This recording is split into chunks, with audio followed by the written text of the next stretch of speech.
Bonsoir et bienvenue, c'est Pendant le 20h. C'est la petite scène qui monte. Chez Nina, Ajaccio a réussi à imposer son style en 4 saisons. Pour en parler, Jean-Pierre Godina et Elena Mattei sont avec nous ce soir. Dans notre focus, Marcel Pétrichul s'adressera en BD aux petits et aux grands. Bonsoir Marcel. Bonsoir Pauline. Jean-Pierre Godina et Elena Mattei, bonsoir. Bonsoir. Et merci d'avoir accepté notre invitation. On est très contents d'être là.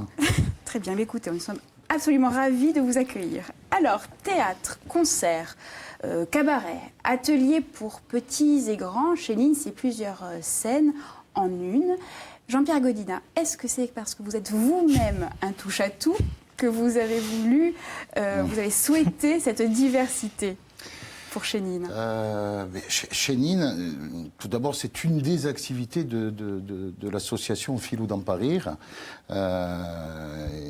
Et bien entendu, comme vous l'avez annoncé tout à l'heure, il y a aussi des ateliers de chant. Est-ce que je suis un touche-à-tout? Je fais pas mal de choses.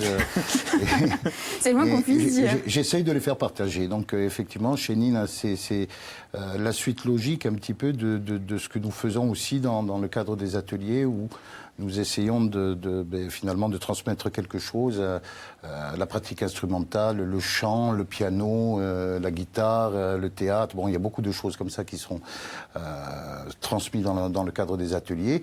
Et je dirais c'était un peu naturel que chez Nina existe parce que finalement, on est toujours dans l'artistique.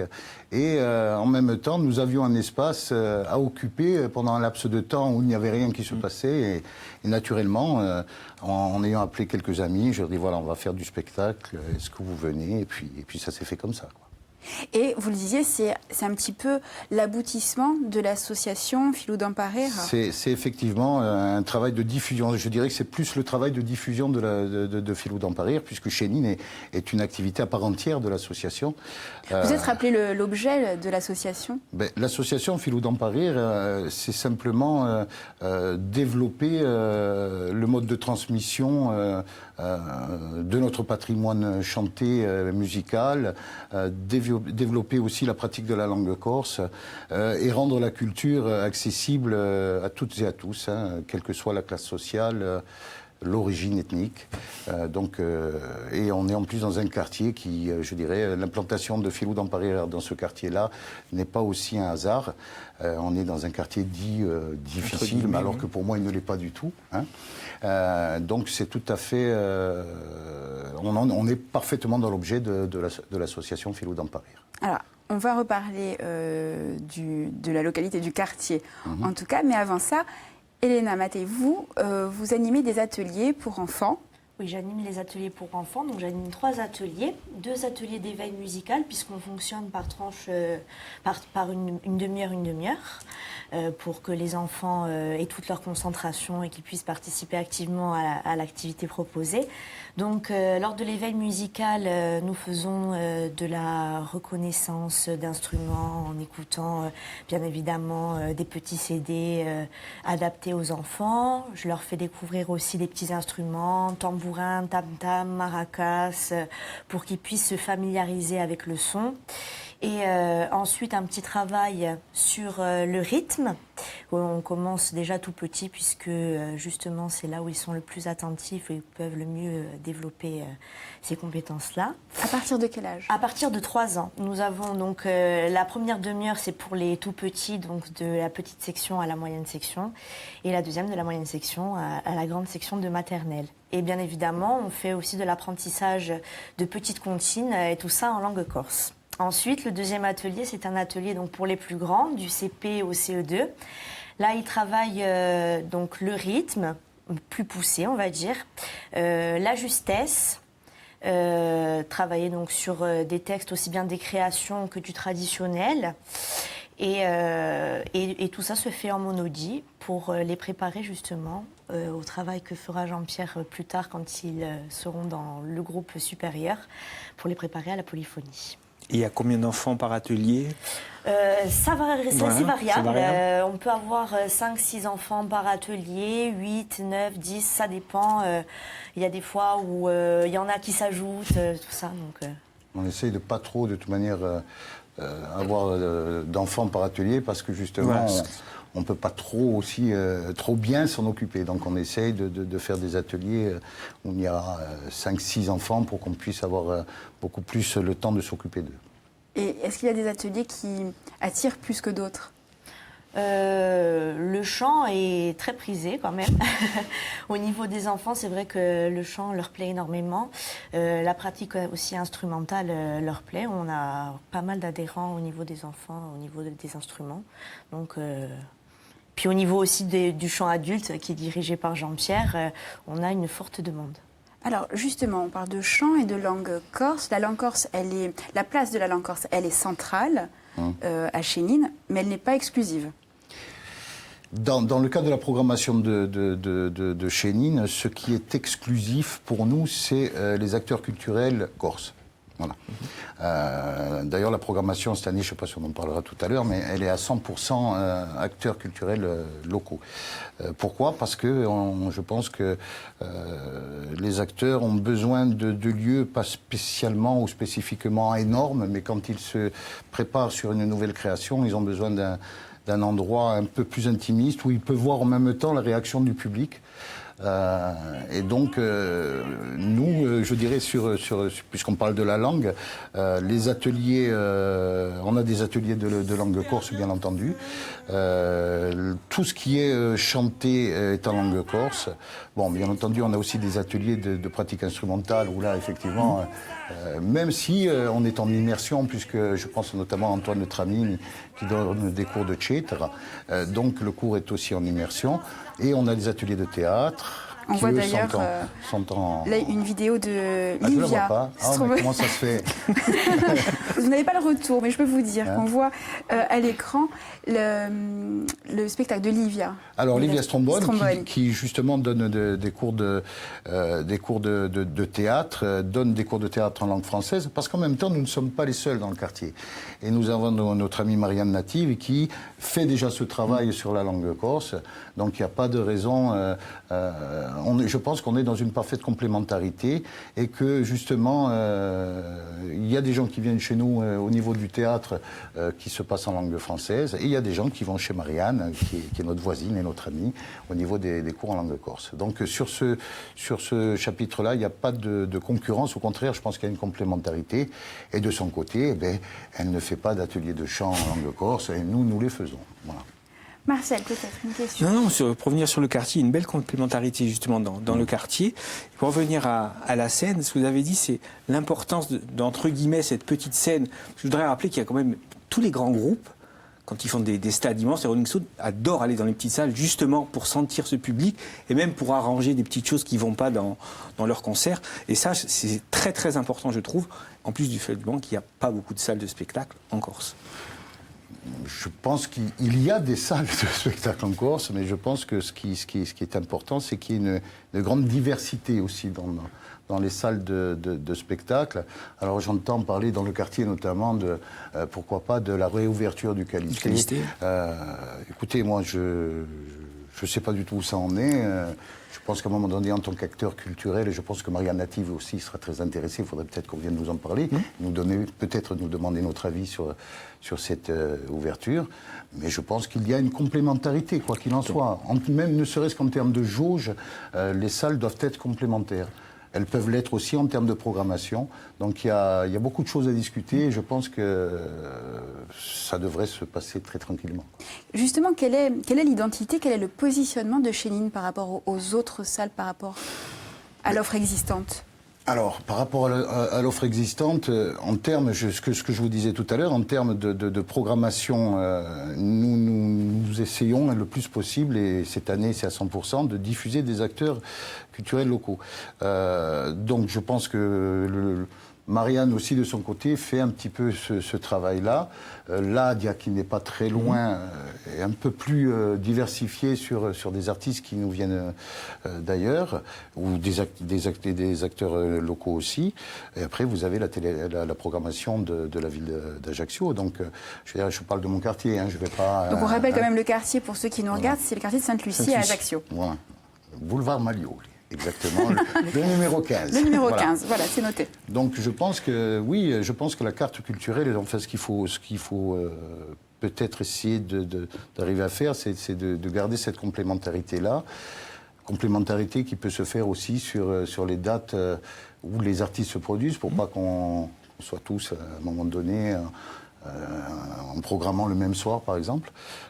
Donc je pense qu'il y a la place pour tous les acteurs. Je ne dis pas pour toutes les salles, moi je suis un petit peu des deux côtés. Je dirais qu'il y a la place pour tous les acteurs culturels. Et je veux dire, je pense qu'il serait intéressant à un moment donné, c'est de vraiment avoir des discussions entre programmateurs, entre salles, pour qu'on arrive à vraiment, une fois pour toutes, à programmer les gens. Et je ne pense pas simplement au niveau d'Ajaccio, je pense qu'il y a nos amis de Pigne, nos amis du Tavania Club. Je pense qu'au niveau de la programmation, lorsqu'on a des artistes, je parlais tout à l'heure avec Pierre Gambini que j'ai croisé juste là à côté, et effectivement c'est très difficile quand on est un créateur et lorsqu'on lance un nouveau spectacle, sachant l'énergie que ça peut représenter, et finalement de se retrouver, de n'avoir que 2 dates à faire, quoi. Donc alors que s'il y a un maillage qui est un peu différent, on peut se retrouver avec un acteur qui peut se produire 5-6 fois, mais au moins ça donne un petit peu aussi des automatismes pour la scène, et ça peut le préparer, je dirais, à être un peu l'ambassadeur de sa Corse quelque part, puisqu'il aura déjà un petit peu travaillé son spectacle. Qui pourrait, selon vous, coordonner à la fois ces infrastructures et la programmation de ces infrastructures? Il y a déjà un travail qui est fait par la collectivité territoriale à ce niveau-là. Après, je pense que ce qu'il faudra faire à un moment donné, c'est être un petit peu moins dans l'administratif et un peu plus dans le créatif et dans l'artistique, parce que c'est très important. Ne serait-ce que sur la conception de certaines salles de spectacle, où on s'aperçoit que finalement ce sont des architectes qui ont créé les salles, juste pour cet exemple-là, et que finalement l'artiste y est très mal sur scène. Et le public entend très mal aussi, parce que finalement la conception a fait que la diffusion stéréophonique se fait très mal. Donc voilà, il y a plein de choses comme ça où je pense que de toute manière par rapport à la collectivité, je laissais très ouvert et très à l'écoute des acteurs culturels. Donc tout est à faire, ou à améliorer, je dirais. Alors, chez Nîmes, c'est aussi une salle à taille et à dimension humaine, c'est Oui. une 50aine de places. Ça permet cette proximité-là. Vous le voyez, vous aussi, Elena, lors des ateliers? Oui, effectivement, on a cette proximité avec déjà les enfants. Donc, quand on est avec eux, justement, on a la proximité pour les cours, ils sont attentifs. C'est moins intimidant aussi? Je pense que c'est moins intimidant pour eux, effectivement, d'être comme à la maison, on va dire. Et puis après, c'est vrai que quand j'ai l'occasion de participer, de venir voir les spectacles, on sent cette intimité avec l'artiste, avec le public et tout ça, et c'est très, très appréciable. Pour les artistes, Jean-Pierre? Pour les artistes et le public, parce que vous savez, d'ailleurs, ça s'appelle Chénine, la petite scène. Donc vous avez quoi? Vous avez 60 cm entre la scène et le public. Donc le regard est perceptible. Vous êtes sur scène et puis vous voyez la personne au premier rang. On n'a pas cette barrière du son avec 2 kilowatts de puissance. On est juste là, il y a cette proximité. On essaye le maximum de garder cette acoustique particulière aussi. Il n'y a pas de triche. Il n'y a pas, on met 3 tonnes de réverb sur la voix.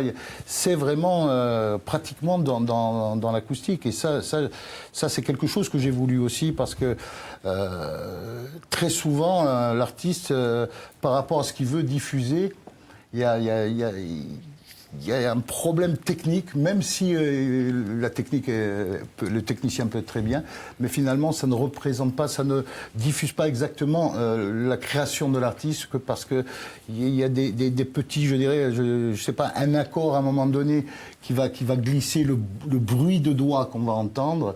Et bien, des fois avec de la compression ou avec un coupe bas ou un coupe haut, je ne sais pas exactement les termes techniques, mais de toute manière on n'entend plus ça. Donc, tandis que là vous êtes à 2 mètres, ce petit glissé vous l'entendez. Donc c'est ça aussi.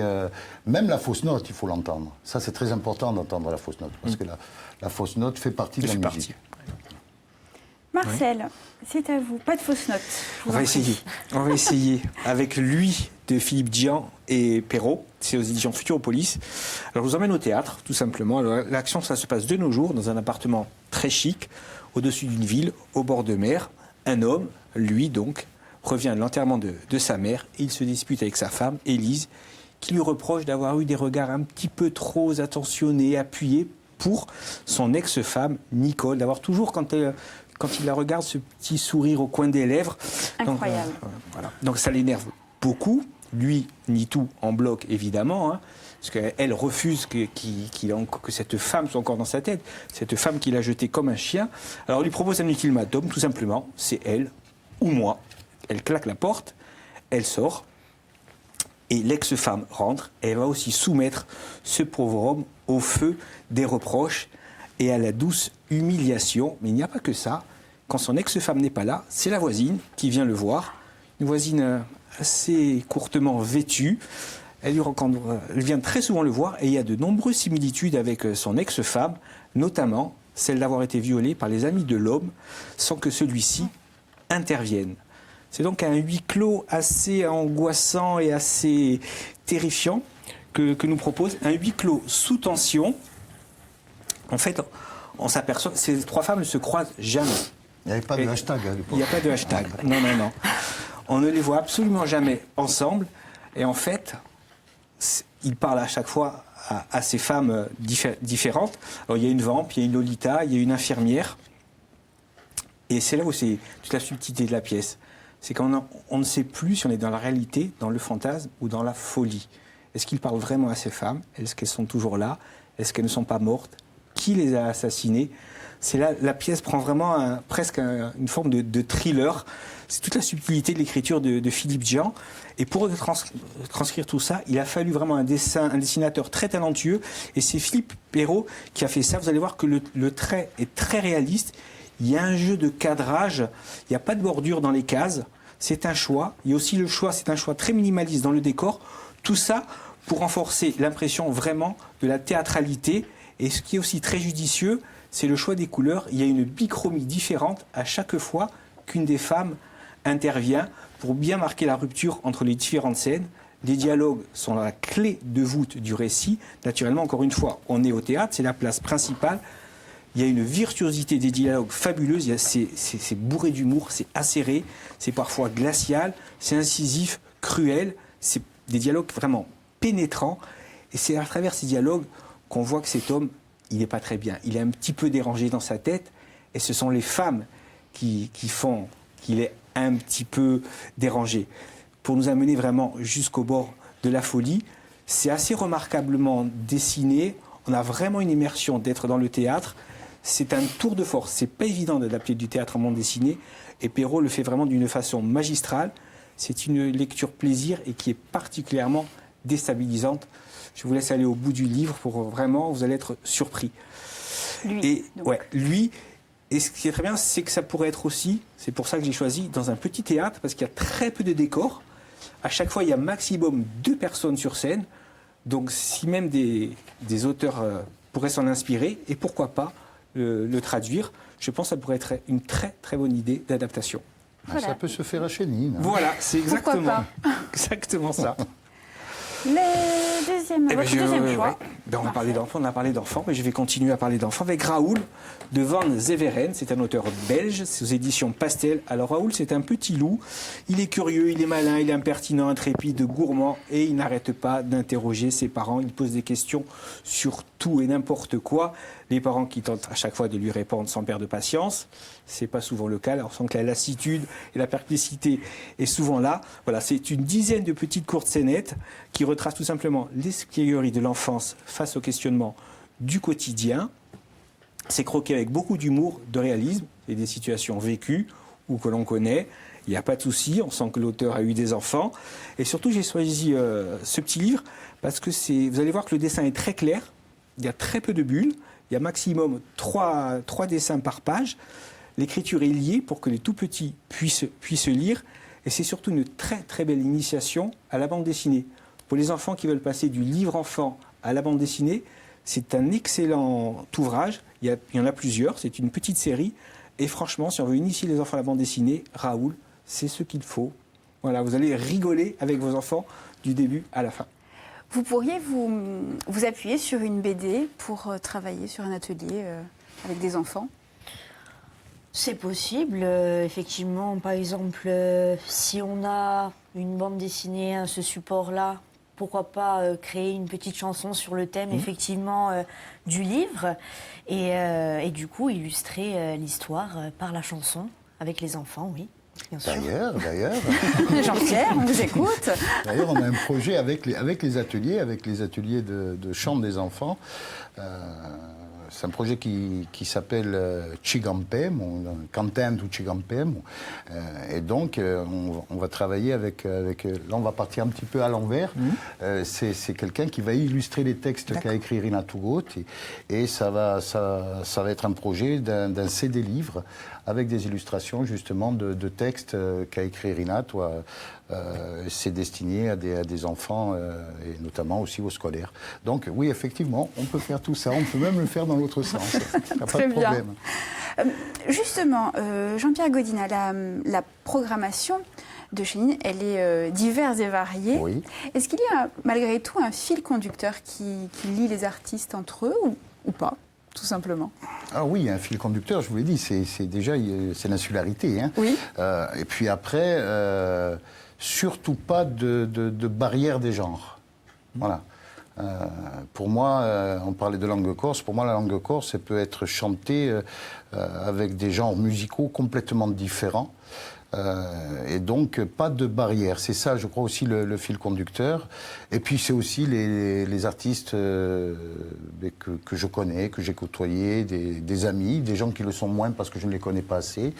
Et puis, des gens qui m'intéressent, des nouvelles générations, non pas que je sois très vieux, mais je dirais des jeunes qui font des choses intéressantes aussi au niveau de la création. Ça, c'est très important. On a besoin de créateurs en Corse. On a besoin de créateurs et de créateurs qui ne sont pas coincés.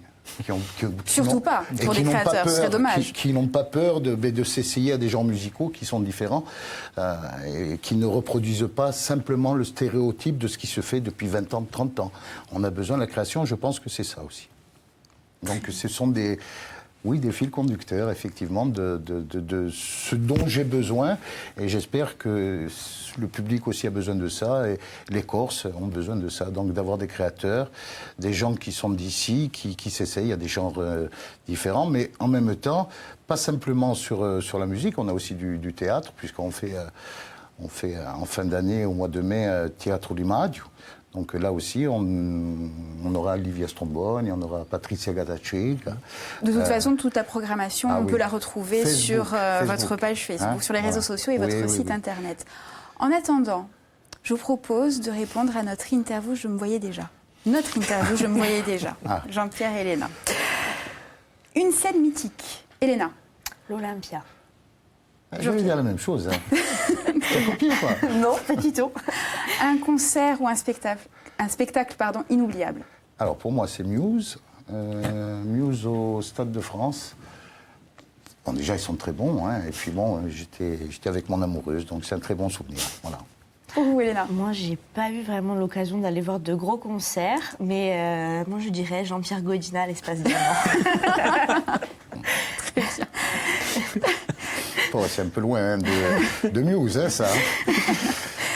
L'artiste que vous regrettez de ne pas avoir vu sur scène? Jacques Brel. Edith Piaf. L'artiste qu'il faut absolument voir sur scène? I Maestri, donc c'est un groupe de chanteuses corses dont fait partie Elena Maté. Et j'espère qu'on viendra vous voir à l'occasion avec quelques chanteuses. Elena, pour vous? Pour moi, j'ai pas trop d'idées.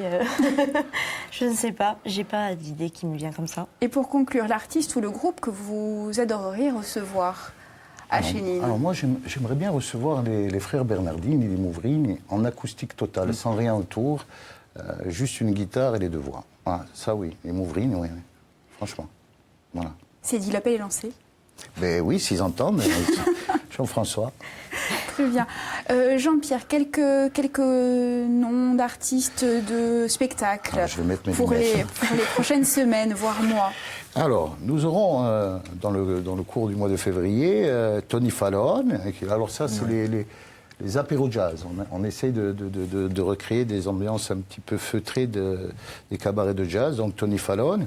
Nous aurons, alors je vous le disais tout à l'heure, une jeune artiste qui fait partie de ce groupe Tintin. J'aime beaucoup ce qu'elle fait. C'est Laetitia Giunti. C'est le générique. C'est le générique. Donc ensuite, nous aurons un hommage à Brassens au mois d'avril. Au mois de mai, le Théâtre d'Image. Et nous aurons Baïna Project aussi. Et puis nos amis de The Dudes. Et vous reviendrez nous en parler. Et de toute façon, toutes les infos joué. sur la page Facebook, on a bien compris. Marcel, merci. À très bientôt. Jean-Pierre Godina, Elena Maté. Merci de nous avoir accompagnés. Et revenez nous voir surtout quand vous voulez. On a beaucoup de choses à dire. N'est-ce pas? Pendant le 20h, c'est fini pour aujourd'hui, mais ça continue en replay sur Internet. Merci de nous avoir suivis. On se retrouve très bientôt, dès demain, d'ailleurs, sur France 3 Corse et via Stella. Merci beaucoup.